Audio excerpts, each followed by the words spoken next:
Bible without the help of the Holy Spirit. और पवित्र आत्मा से बढ़कर कोई टीचर, सिखाने वाला शिक्षक हमारे लिए नहीं है. So Lord, we welcome you, Holy Spirit. We pray that you will teach us and help us to learn those things that are hidden to the natural eyes, but let our spiritual eyes be enlightened, and we learn, Lord, great things from your word. Thank you, in Jesus' name. Amen.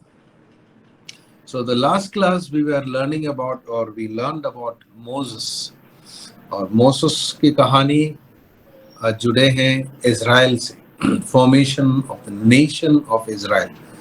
हम देखते हैं कि मूसा को परमेश्वर ने चुना एक विशेष मकसद के साथ, and that was to deliver Israel from Egypt.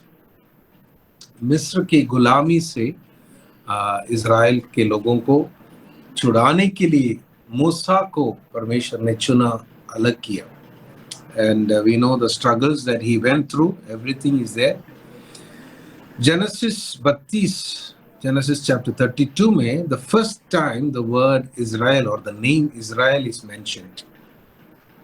And the meaning is God is changing the name of Jacob to Israel. Meaning is striven with God and with men and have prevailed. याकूब ने परमेश्वर के साथ मल्लयुद्ध करके जीत लिया, या हो सकता है कि परमेश्वर उनको जीतने दिया, because he surrendered. So then his name was changed to Israel. So that is the first context or the first instance. And then परमेश्वर ने जैसे अब्राहम को बताया था, तुम्हें मैं एक बहुत बड़ा जाति बनाऊंगा, through Abraham, through Isaac, through Jacob. God is now has increased this group of people or the clan into a nation. And now they are not officially or what you call legally formed as a nation, but बहुत बड़ा संख्या में लोग हैं, करीब करीब according to the Bible it says 6 lakh men were there. So probably 18 lakhs, 20 lakhs, and some say that this story is unbelievable. ऐसा विश्वास नहीं कर सकते कि 20 लाख लोग जंगल में कैसे घूमते रहेंगे 40 साल. Whatever people say, we still believe the Bible, because Bible has been our foundation and it's the inspired word of God. So वहां से इजरायली लोग इजिप्ट में कितने साल रहे? 430 साल. They were not slaves for 430 years, but towards the end, इस 430 के 430 के जो लास्ट एक फेज में they were in fact slaves. They were taken into slavery, given hard labor by the Pharaoh, because the pharaohs came one after another and they started exploiting the people of Israel. So they were crying out to God for help, and a lot of years they waited and tears they shed. ये सब होने के बावजूद finally परमेश्वर ने मूसा को भेज रहा है. बट मूसा जब जाके फिरौन से जब बात करता है, he was not willing to let the people of Israel go. Why should he? क्योंकि he was enjoying the all the work that they have been doing for their nation. Egypt के लिए जो काम कर रहे थे पूरा इजरायली लोग कर रहे थे, मेहनत कर रहे थे, और ये लोग तो आराम कर रहे थे, या हम अपनी भाषा में बोले तो ऐश कर रहे थे, मजे ले रहे थे. So he was not willing to let the go. He kept on changing his mind. First he will say, yes, let your men go, let some of you go. But Moses and Aaron and the team persisted, because God said them, परमेश्वर ने उनसे कहा नहीं, ये सब जन जाएंगे मरुस्थल में और परमेश्वर की आराधना करेंगे. So finally God had to intervene. कैसे इंटरवीन किया आप जानते हैं. परमेश्वर ने 10 महामारी को या मरी को भेजा। परमेश्वर ने 10 प्लेग्स को भेजा, 10 plagues. We know, you may not know the order, but you know most of them. What are the 10 plagues? Water is turned into blood, the first one. Then frogs, then lice, flies, and the cattle's dying, all the livestock's dying. Unhealable boils, that was a sixth one. Hail and firestorm from heaven. Locust, destroying all the plants and the crops. Darkness, 3 दिन तक अंधेरा छाया गया, सूरज को दिखाई नहीं दिया. Then final one was the most dangerous and the deadly and the hardest one. It was the death of the firstborn. पहलोटों का की मृत्यु हर एक घर में, every house.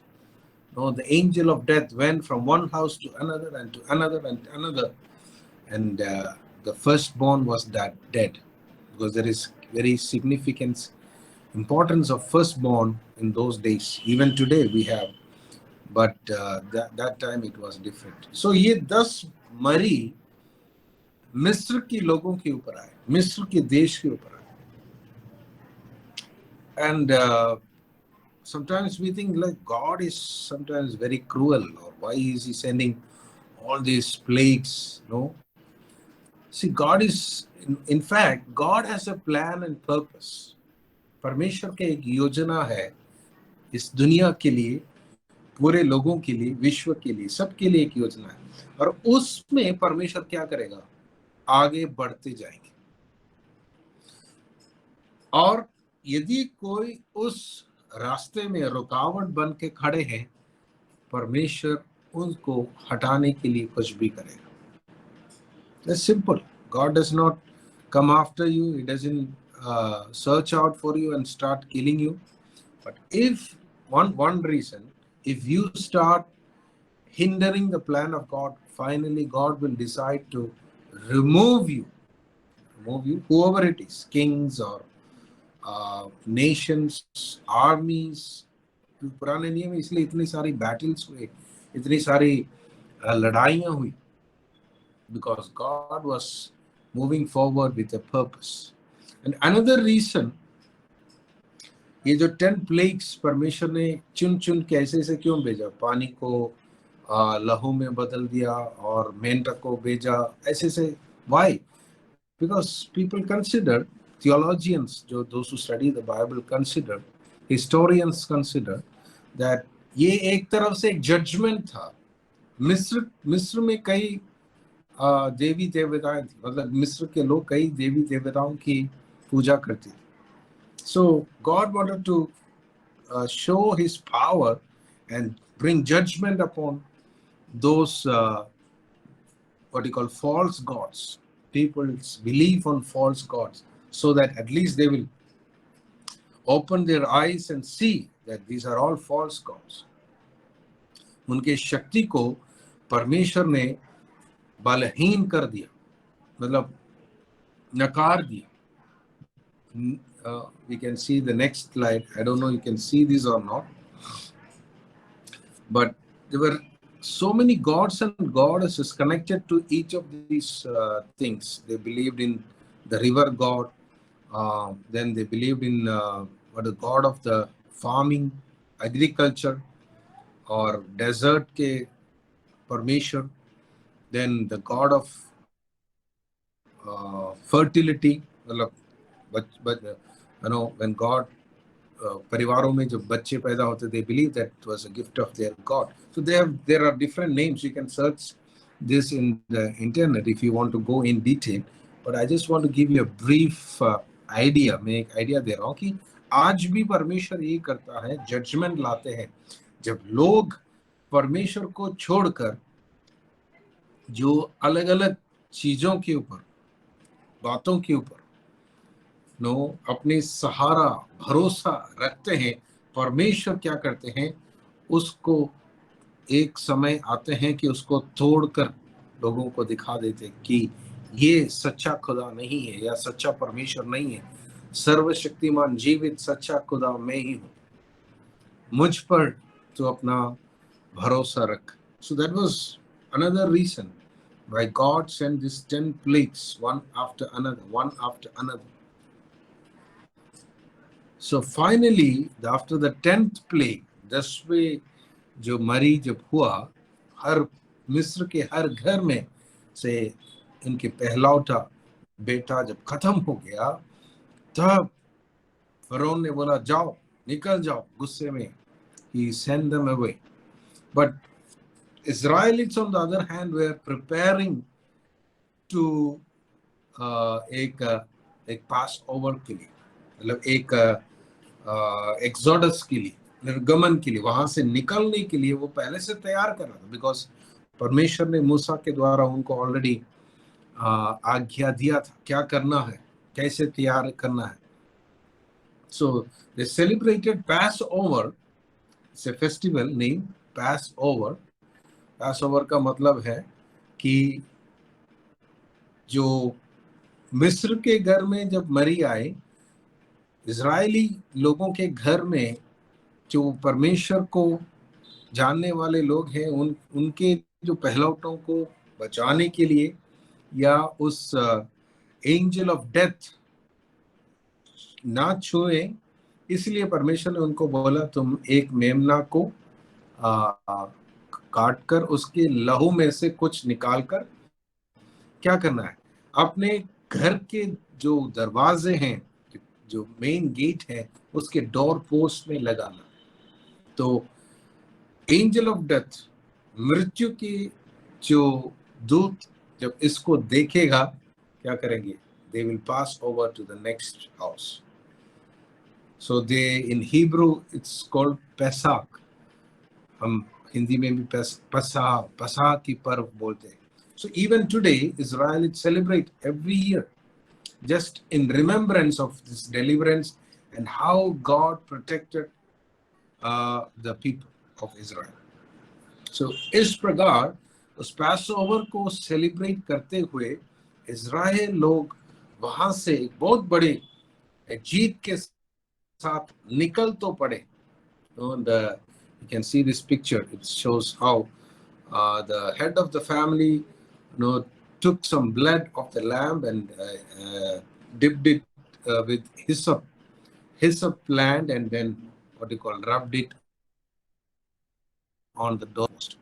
So ये पासओवर फीस्ट है. उसके बाद उस लैम्ब का जो मीट को वे लोग खाते थे, पूरे परिवार के लोग मिलकर उसको पका के खाते हैं, और they were ready to move forward. So that is what really happened that night. आज कोई सिग्निफिकेंस है? शायद आपके मन में कोई सवाल आएंगे कि क्या हुआ, what does it signify for us? Yes, it signifies to the main the Lamb of God, the main event in the history of humanity, the death of Jesus Christ on the cross. यीशु मसीह के क्रूस के उस मृत्यु को याद दिलाते हैं पैसोवर, और उसके लहू के द्वारा हम खरीदे गए. We are purchased by the blood of the Lamb of God, the eternal Lamb of God, the Lamb that was slain before the foundations of the earth. परमेश्वर की उस महान ज्ञान और योजना में परमेश्वर ने हमें पहले से मोल लिया था, उनके अपने लहू देकर खरीदा था. So this is a kind of a shadowy thing जो पुराने नियम में इजराइलियों को बताया था कि मेमना के लहू से तो इस प्रकार करना है. And even today in churches, कलीसिया में हम पैसओवर को उसी प्रकार सेलिब्रेट नहीं करते हैं, लेकिन एक प्रतीकात्मक रूप से in a very similar way we celebrate Passover, that is the Lord's Supper or the Lord's table. परमेश्वर के यीशु मसीह का शरीर और खून को दर्शाने वाला रोटी और दाखरस या ब्रेड और वाइन को लेकर हम we remember. So that is celebrating the Passover, how we crossed over, कैसे हम मृत्यु से बचकर जीवन में आगे, कैसे हम श्राप में से बचकर अब आशीष में मैं जीवन में आया। अंधकार के राज्य में था, शैतान के गुलाम थे, वहां से बचकर हम परमेश्वर के पुत्र के राज्य में उसका बेटा और बेटी बना। So that is a real thing to celebrate. No, we all like to party. हम सब पार्टी करना चाहते हैं, birthday parties, anniversary parties, then whatever parties, college parties, 10th का पार्टी, 12th का party, everything, we go everywhere, but the real party is the Lord's table.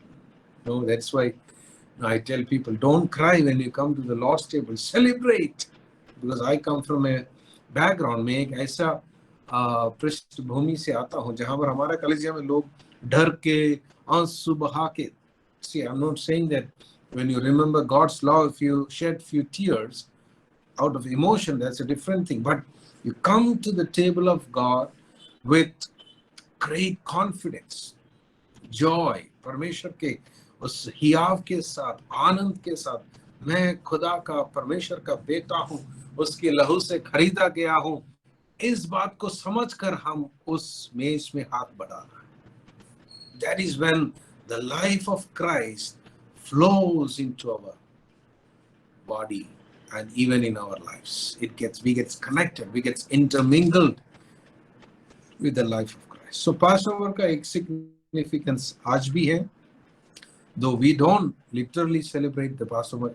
Today also Israeli लोग Passover celebrate करते हैं, but we celebrate in a different way, that is the Lord's table.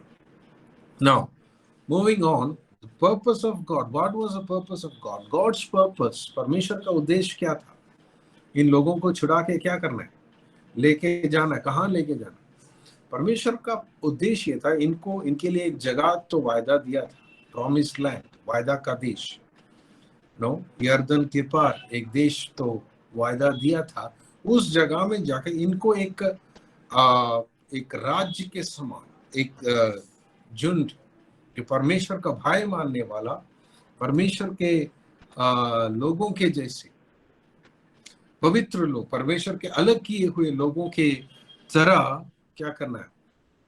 परमेश्वर के अधीनता में चलने वाला, परमेश्वर की प्रभुता में चलने वाला, परमेश्वर उनका राजा बनकर ये देश आगे चले, ताकि बाकी सभी देशों के लिए, अन्य देशों के लिए, अन्य जाति लोगों के लिए एक आदर्श, एक नमूना दिखाना परमेश्वर चाह रहा था। God wanted to show every other countries, every other nation of this world that how a nation can be blessed, how a nation can be at peace, how God will fight their battles, how God will bless their crops, their agriculture, their cattle, their families, their children, कैसे मैं आशीषित करूंगा करके परमेश्वर दिखाना चाह रहे थे। जो अन्य जाति लोग, जो अन्य देवी देवताओं को पूजते थे, that was the purpose, इस इस्राएल लोगों को छुड़ाकर, वहां से छुड़ाकर ले आए, प्रॉमिस्ड लैंड को वायदा दिया था। But no, I wrote this sentence and I was thinking a couple of times whether it is right or not, but it's right. Very soon God ran into some serious problems with the Israelites. क्या परमेश्वर कभी कोई problem में पड़ जाते हैं? कभी कभी पड़ जाते हैं, उनके प्रेम के कारण पड़ जाते हैं, है ना? हम बोलते हैं ना, पंगा पड़ गया, पंगा ले लिया। परमेश्वर ने इतने बड़े झुंड को लेकर सोचा कि मैं अपना जाति बनाऊंगा, अपना लोगों को आशीषित करके मैं पूरे दुनिया को दिखाऊंगा, पर they were not willing, not very late कि परमेश्वर उनको छुड़ा के ले आया। जैसे मरुस्थल में आ गया, जंगल में आ गया, ये लोग अपना असली स्वभाव दिखाना शुरू किया। They were not willing to change. They were stiff-necked people. आज भी कई बार मैं सोचता हूँ, परमेश्वर हमसे ऐसा प्रेम किया, अपना इकलौता बेटा दे दिया, तो कभी कभी परमेश्वर को कोई जरूरत नहीं था।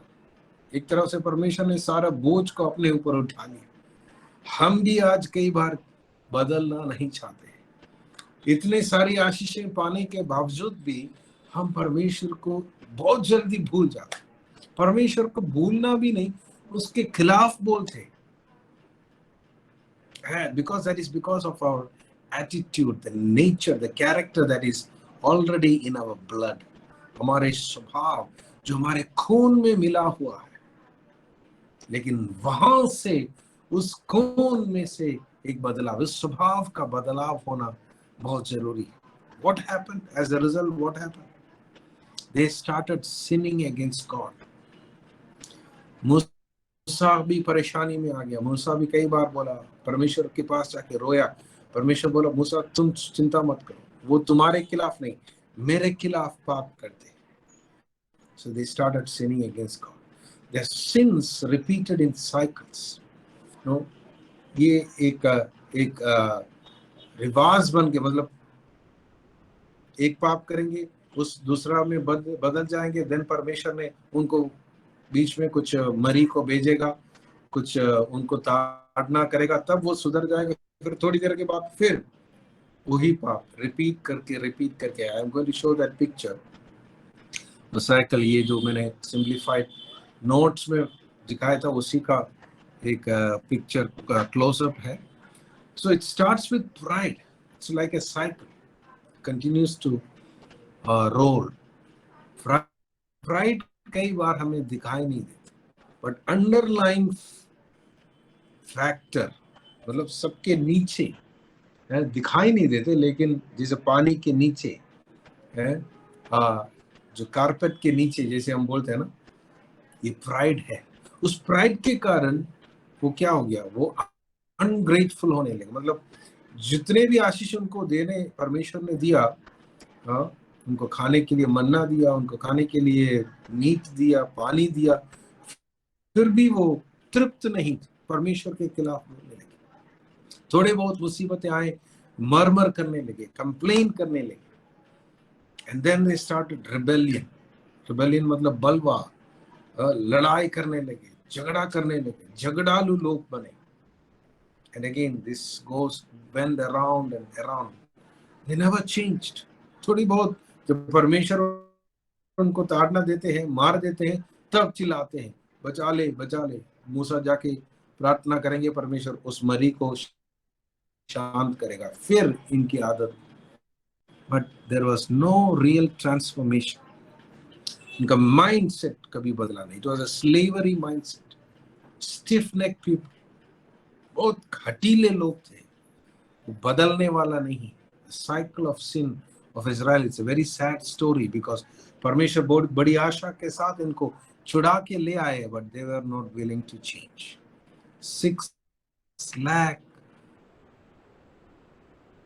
6 लाख आदमी लोग और उनके परिवार। Therefore, God could not move them forward into the purpose that God had for them. मैंने आपको बोला परमेश्वर का उद्देश्य क्या था, इस देश को एक नमूना के तौर पर, एक उत्तम देश के तौर पर बाकी सभी देशों के सामने दर्शाएं, ताकि वे लोग भी परमेश्वर की ओर मुड़े, अन्य देवी देवताओं को छोड़कर। तो परमेश्वर इस पीढ़ी से वो कर नहीं पाए, because they were not willing to change. परमेश्वर कॉम्प्रोमाइज नहीं करते। अगर आप पाप में रहते हैं, बदलना नहीं चाहते, मन फिराना नहीं चाहते, God will wait. God will leave you there. Said, stay there until you change. I cannot do anything.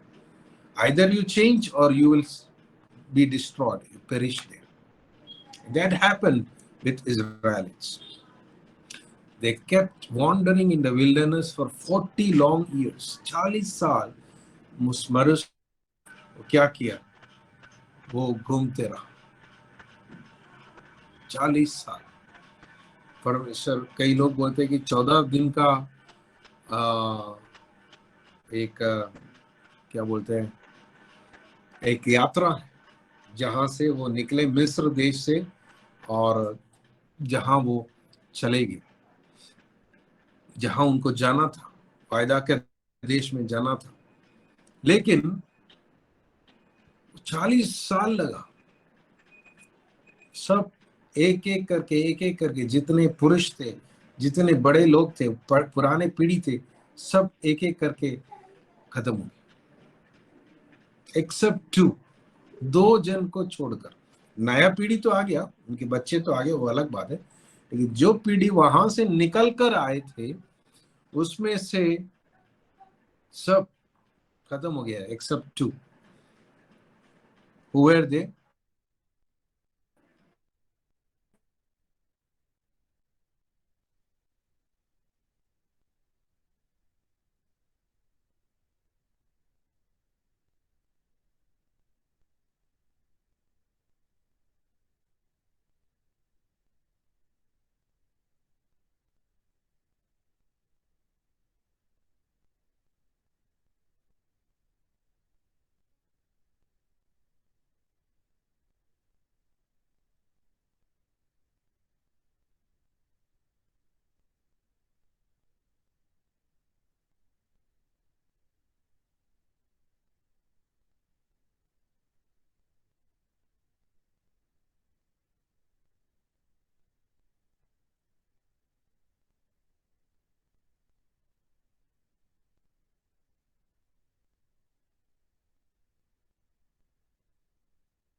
Yes, we are back. Sorry, I had a power failure. I hope you can hear me. अब सुन सकते हैं ना? Yes, we are. Yes, uncle. Yes, yes. Okay. Sorry for that. Okay, now let's continue. They wandered in the wilderness for 40 long years. 40 साल मरुस्थल में घूमता रहा. I still cannot understand, in that heat, in that dry land, how did they, yes, God did not completely, totally abandon them. परमेश्वर की उपस्थिति उनके साथ था. The cloud was there to protect them by the day, pillar of fire by the night, everything was there. But this continued to roam in the wilderness. मतलब एक ना बदलने का मन के कारण उनको विल्डरनेस इतना पसंद आया, या वो सोचा कि यही है परमेश्वर के नहीं जो वायदा का देश बोला. अभी तो इधर रहने से कोई प्रॉब्लम नहीं है, हमें सुबह सुबह मन्ना मिलते हैं, पानी मिलते हैं, जो भी मांगेगा वो सब मिलते हैं. But that was not God's plan. God wanted them to grow into a nation. Grow, nation का मतलब दे वांट, जैसे अब्राहम को प्रॉमिस किया था, I will make you a blessing. एक ब्लेसिंग बनने के लिए इस देश, इस पीढ़ी को परमेश्वर ने छुड़ाया था. But in the wilderness, they are never a blessing. They are just consumers.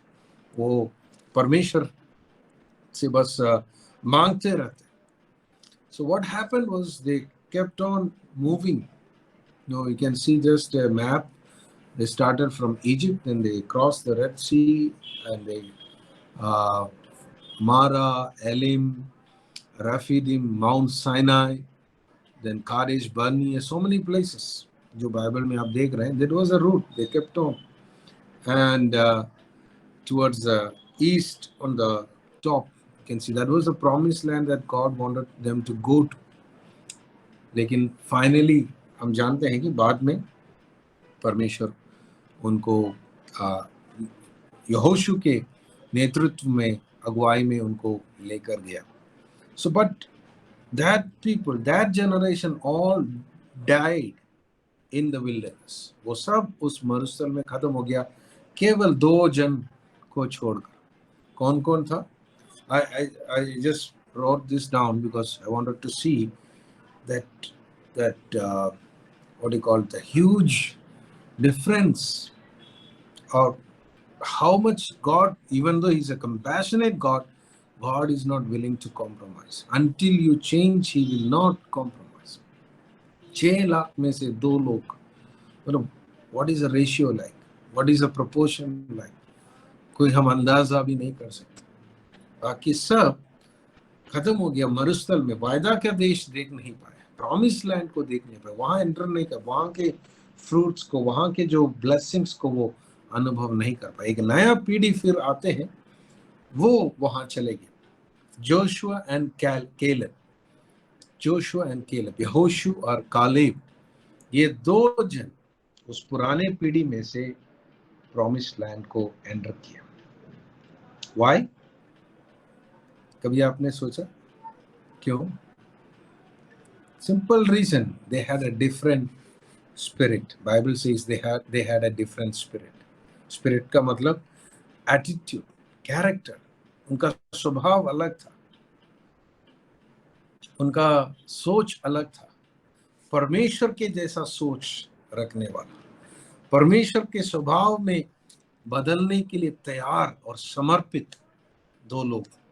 उनसे परमेश्वर ने बड़े बड़े काम किए, बहुत बड़े बड़े लड़ाइयों को जीता, और पूरे इज़राइल के लोगों को इन 2 जनों के द्वारा उसके अगुवाई में उस वायदा का देश को कब्जा करने में मदद किया, या उनको सामर्थ दिया परमेश्वर. Because they were different people. उनका विश्वास, उनका फेथ, उनका एटीट्यूड अलग था. देखो, I want to tell you something. Slavery में रहकर, गुलामी में रहकर, कभी कभी इतने साल हो जाते, पुराने हो जाते कि हमारा भी सोच एक गुलाम जैसे हो जाते.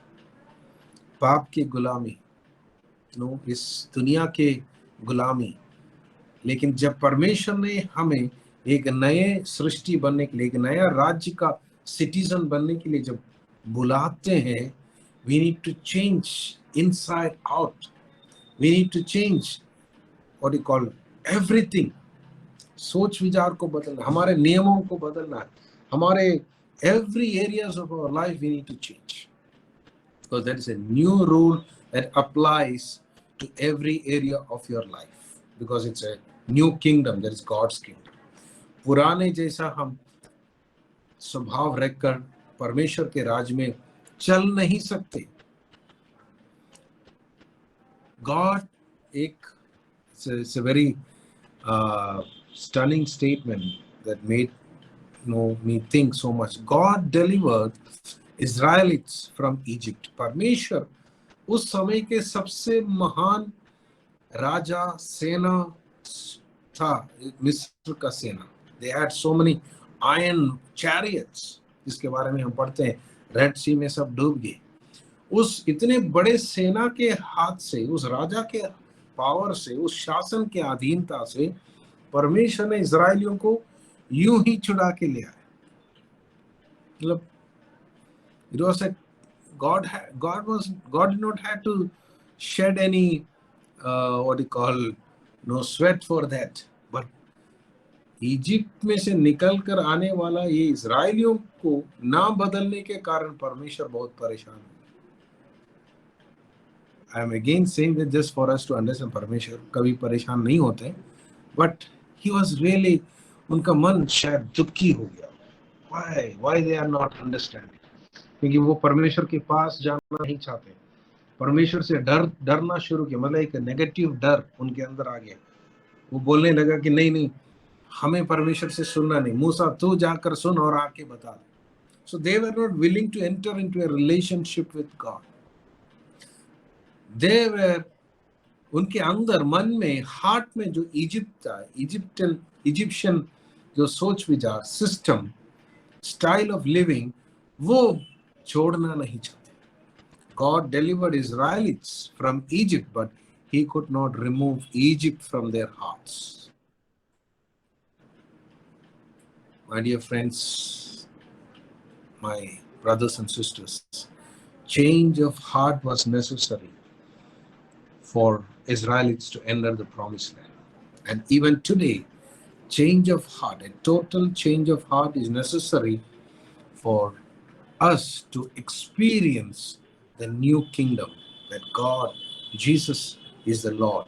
Jesus has brought into this world. We cannot see with our natural eyes. हम सोचेंगे कि वो देश का इजरायली के मामले में एक देश है, वायदा का देश दिखाने वाले यर्दन के उस पार में. So today's world in Christianity or in entering into God's kingdom, it is not about a physical world, physical country or a kingdom. It's a spiritual kingdom. It's a matter of the heart. It's a matter of the spirit. It's God's blessings. It's God's grace. It's God's power. And walking with God, enjoying God's presence, the joy of the Lord. These are the things. The fullness of the Holy Spirit.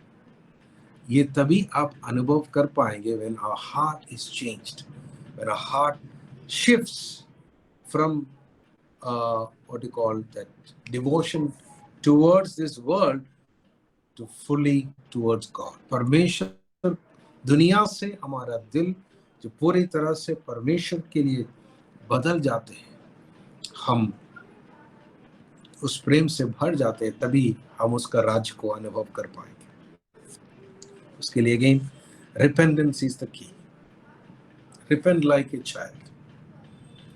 परमेश्वर के पास जाकर हम अपनी गलतियों को, अपने कामयाबियों को, हमारे जो कमजोरियों को, कमियों को, पापों को अंगीकार करें. बोले Lord, forgive me. I want to experience your kingdom. I don't want to be a namesake Christian. एक नामदारी मसीह बनकर मैं जीना नहीं चाहता. मैं कई बार लोगों को बोलता, उससे बेकार कोई काम चीज है ही नहीं संसार में. नामदारी मसीह बनकर जीने से बेकार, क्योंकि आप ना तो आप संसार के चीजों को खुल के आप एंजॉय कर सकते हैं, ना परमेश्वर के आशीषों को आप एंजॉय. अगर हम दुनिया को छोड़ते हैं, पूरे मन से उसको छोड़े और पूरे मन से परमेश्वर को ग्रहण करें. That is when we begin to experience the kingdom of God. I want to leave you with this question this evening. Are you experiencing God's kingdom? Yes, I know you all go to church, you all sing songs, you all listen to the word of God, you all read Bible, but I'm asking a personal question. You don't have to tell me. Are you experiencing God's kingdom? क्या आप परमेश्वर के राज्य को अनुभव कर रहा है, या हम उस इस्राएलियों के जैसे जंगल में घूम रहे हैं? जंगल मतलब आत्मिक जंगल में. God doesn't want you. God is really sad. परमेश्वर चाहते हैं कि we enter into a full and covenantal, committed relationship with Christ and experience God's kingdom abundantly. I'm not talking about money, but God's kingdom is not eating and drinking or money. वो सब secondary है. God's kingdom is primarily joy and peace, love, the fullness of the Holy Spirit. वो परमेश्वर की पवित्र आत्मा के साथ संगति बिताना, उस बहुतायत के अनुभव में जीना परमेश्वर का राज का अनुभव है. And I really pray that each one of you will begin to experience, not overnight. एक रात में होने वाला काम नहीं है, एक दिन में होने वाला काम. It's a small step at a time. एक छोटी कदम, एक दिन, दूसरा दिन, तीसरा दिन, जब आगे बढ़ते जाएंगे, परमेश्वर आपको उस वायदा का देश में प्रवेश कराएंगे और उनके सारी आशीषों को अनुभव करने के लिए आपको मदद करेगा. That is my prayer for each one of you who are regularly attending this class.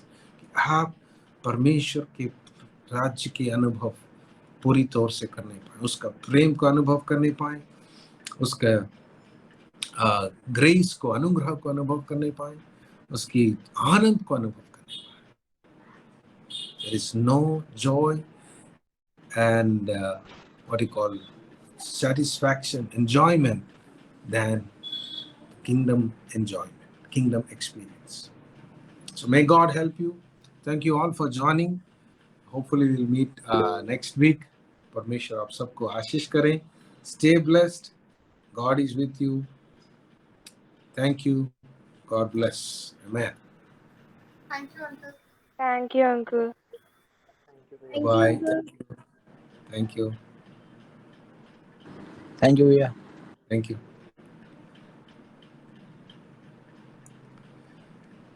Thank you. Thank you.